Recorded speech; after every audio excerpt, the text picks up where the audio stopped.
Treasure Island by Robert Louis Stevenson. Chapter 1. The Old Sea Dog at the Admiral Benbow. Squire Trelawney, Dr. Livesey and the rest of the gentlemen have asked me to write down the whole particulars about Treasure Island, from the beginning to the end, keeping nothing back but the bearings of the island, and that only because there is still treasure yet to be lifted.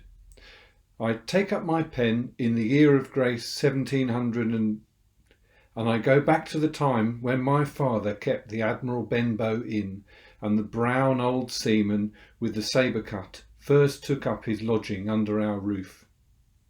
I remember him as if it were yesterday, as he came plodding to the inn door, his sea chest following behind him in a hand barrow, a tall, strong, heavy, nut-brown man, his tarry pigtail falling over the shoulder of his soiled blue coat, his hands ragged and scarred with black broken nails, and the sabre cut across one cheek, a dirty livid white.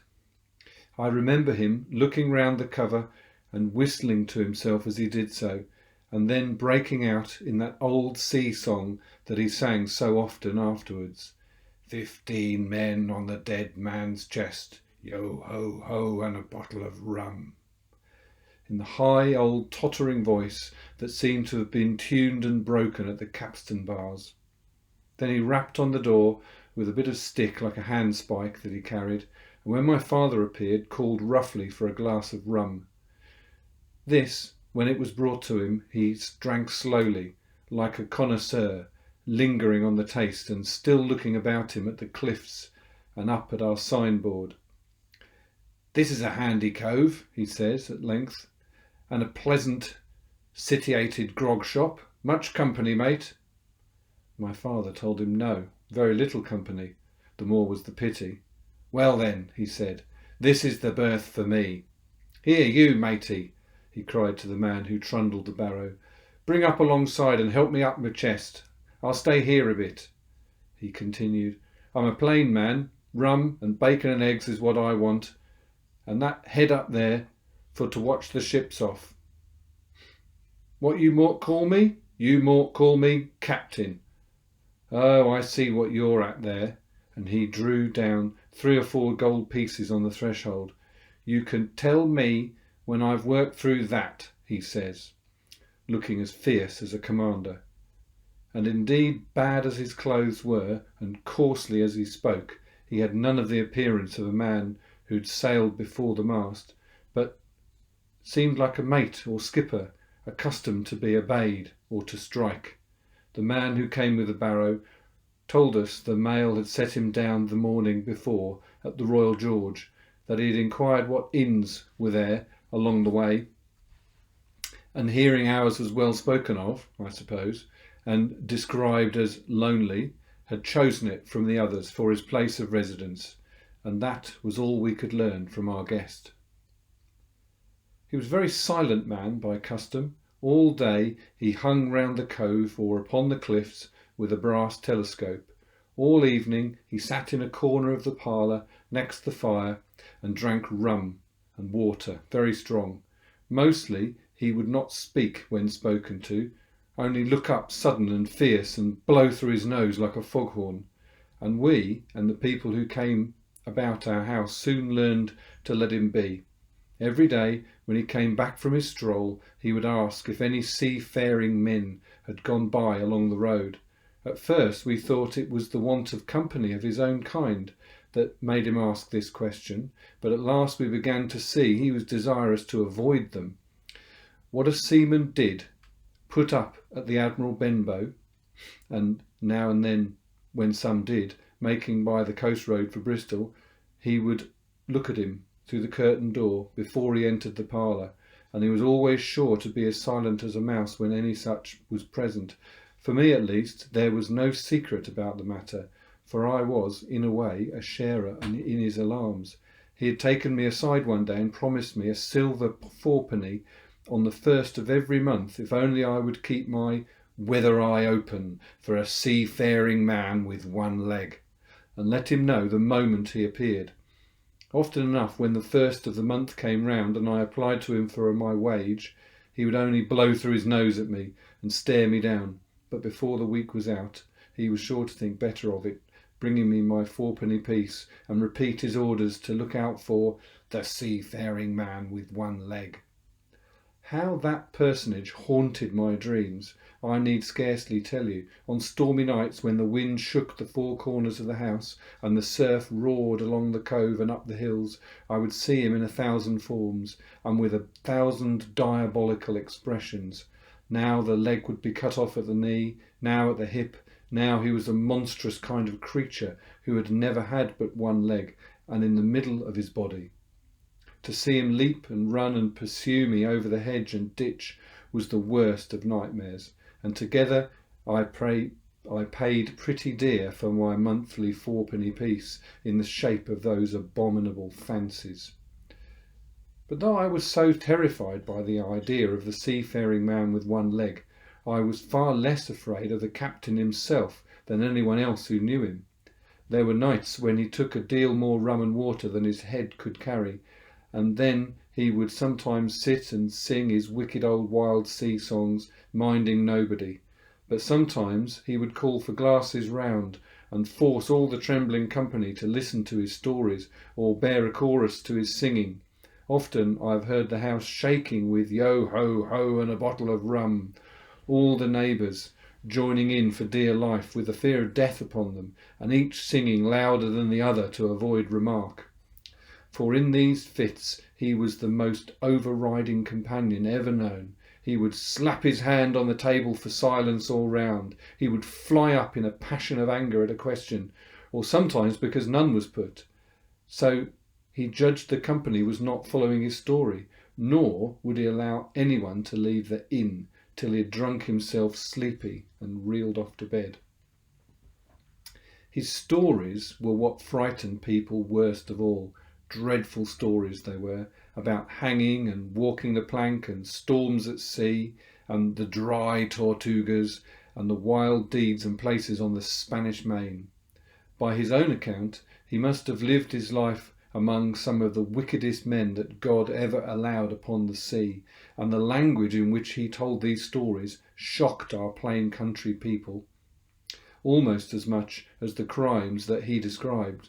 My father was always saying the inn would be ruined, for people would soon cease coming there to be tyrannised over and put down and sent shivering to their beds, but I really believe his presence did us good. People were frightened at the time, but on looking back they rather liked it. It was a fine excitement in a quiet country life, and there was even a party of the younger men who pretended to admire him, calling him a true sea dog and a real old salt and such like names, and saying that there was the sort of man that made England terrible at sea. In one way, indeed, he bade fair to ruin us, for he kept on staying week after week and at last month after month, so that all the money had long been exhausted, and still my father never plucked up the heart to insist on having more. If ever he mentioned it, the captain blew through his nose so loudly that you might say he roared, and stared my poor father out of the room. I have seen him wringing his hands after such a rebuff, and I am sure the annoyance and the terror he must have lived in greatly hastened his early and unhappy death. All the time he lived with us, the captain made no change whatever in his dress, but to buy some stockings from a hawker.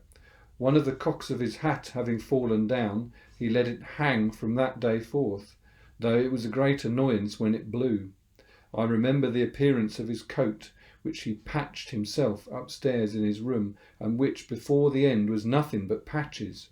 He never wrote or received a letter, and he never spoke with any but the neighbours, and with these, for the most part, only when drunk on rum. The great sea chest none of us had ever seen open.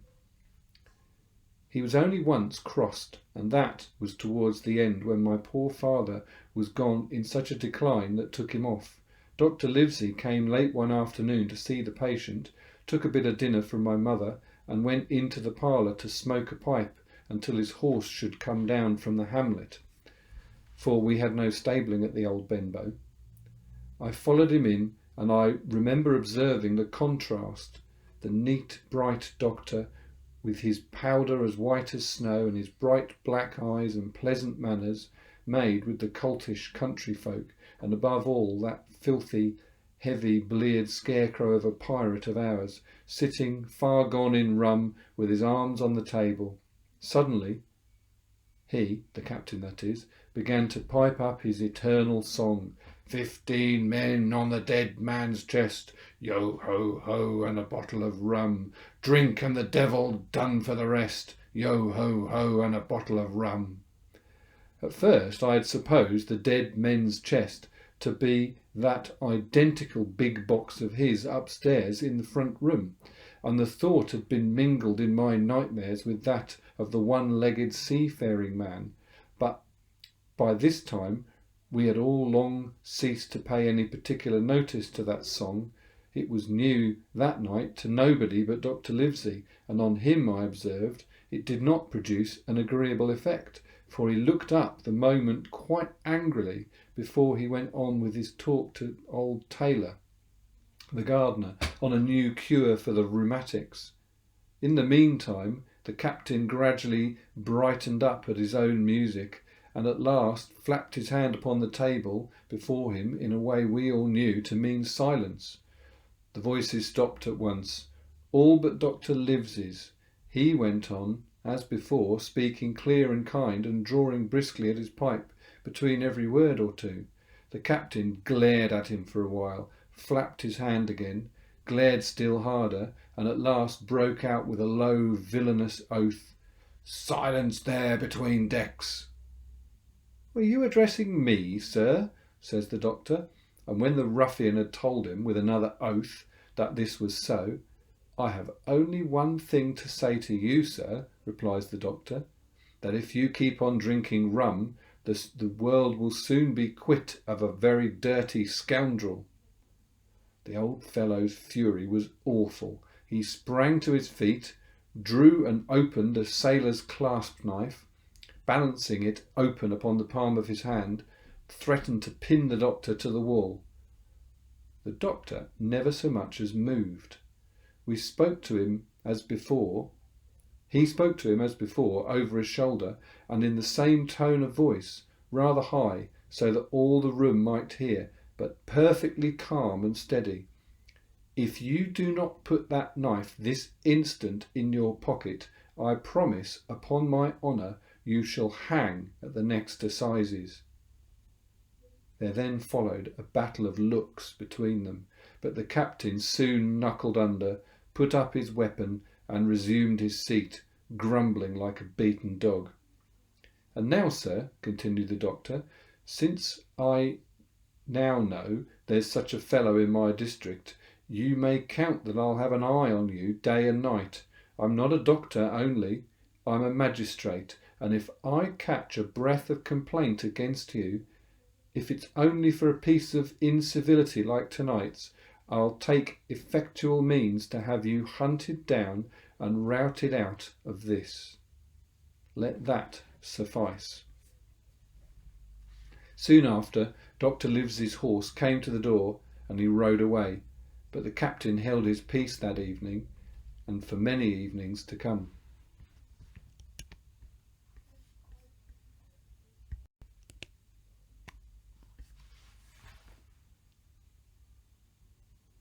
Chapter 2. Black Dog appears and disappears. It was not very long after this that there occurred the first of the mysterious events that rid us at last of the captain, though not, as you will see, of his affairs. It was a bitter cold winter with long hard frosts and heavy gales, and it was plain from the first that my poor father was little likely to see the spring. He sank daily, and my mother and I had all the inn upon our hands, and we were kept busy enough without paying much regard to our unpleasant guest. It was one January morning, very early, a pinching, frosty morning, the cove all grey with hoarfrost, the ripple lapping softly on the stones, the sun still low and only touching the hilltops and shining far to seaward.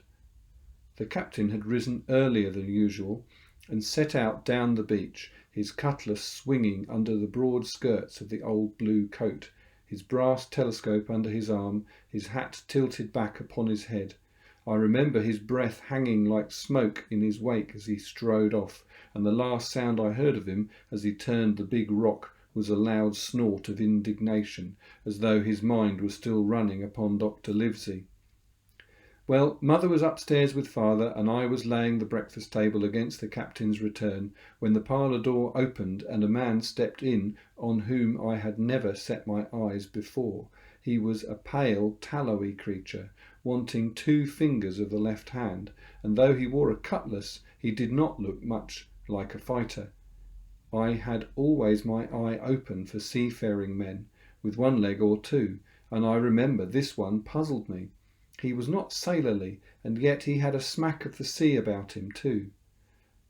I asked him what was for his service, and he said he would take rum. But as I was going out of the room to fetch it, he sat down upon a table and motioned me to draw near. I paused where I was with my napkin in my hand. "Come here, sonny," says he. "Come nearer here." I took a step nearer. "Is this here table for my mate Bill?" he asked with a kind of leer. I told him I did not know his mate Bill, and this was for a person who stayed in our house whom we called the captain. "Well," said he, "my mate Bill would be called the captain, as like as not. He has a cut on 1 cheek and a mighty pleasant way with him. Particularly in drink has my mate Bill. We'll put it, for argument like, that your captain has a cut on 1 cheek, and we'll put it, if you like, that that cheek's the right one." "Ah, well, I told you. Now, is my mate Bill in this here house?" I told him he was out walking. "Which way, sonny? Which way is he gone?" And when I'd pointed out the rock and told him how the captain was likely to return and how soon, and answered a few other questions, "Ah," said he, "this'll be as good a drink to my mate Bill." The expression of his face as he said these words was not at all pleasant, and I had my own reasons for thinking that the stranger was mistaken, even supposing he had meant what he said.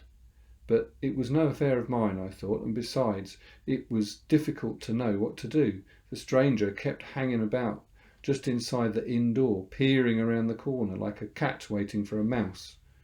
Once I stepped out myself into the road, but he immediately called me back, and as I did not obey quick enough for his fancy, a most horrible change came over his tallowy face, and he ordered me in with an oath that made me jump.